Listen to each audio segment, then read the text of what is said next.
প্রিয় দর্শক, আমি এখন দাঁড়িয়ে আছি তানোর কলমা ইউনিয়নের চোরখোর গ্রামের জমিদারের বাড়ির পিছন সাইড। এটা দেখুন, পিছন সাইডের পাশে একটা পাইকড় গাছ।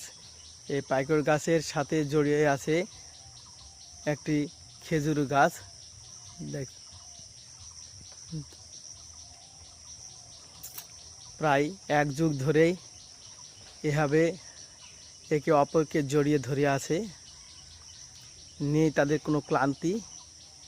এক সাইড থেকে খেজুর গাছে রস দেয়,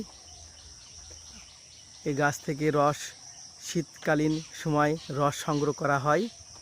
এই পাইকড় গাছ থেকে ফল হয়, এই ফল পাখি অন্যান্য পাখিরা এই ফল খায়। আমি এক জমিদারের বড় ছেলের সঙ্গে কথা বলবো, শুনুন। আমার নাম সাদেকুল নবী চৌধুরী। এই যে এখানে গাছটা দেখছেন, এটা প্রায় এক যুগ আগের।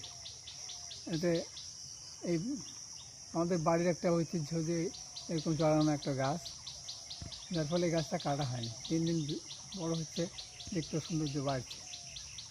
এরকম অনেক স্মৃতি আমাদের দেশে আছে। এখন আম গাছ এখানে, এই বরিন্দ্র, এই রাজশাহী ডিস্ট্রিক্টের এই অঞ্চলটা বরিন্দ্র অঞ্চল। এখানে আগে তেমন কোনো এসে মরুভূমি হয়েছিল, এখন দেখবেন চারিদিকে আম গাছ, তাল গাছ, খেজুর গাছ, এইসব ঐতিহ্য গড়ে উঠছে।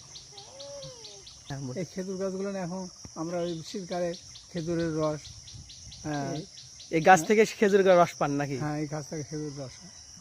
অনেক শুনলেন দর্শক, এই যে গাছ, এই গাছ থেকে শীতকালীন সময় এই গাছ থেকেই এক সাইডে যে গাছ থেকে রস সংগ্রহ করা হয়। ধন্যবাদ।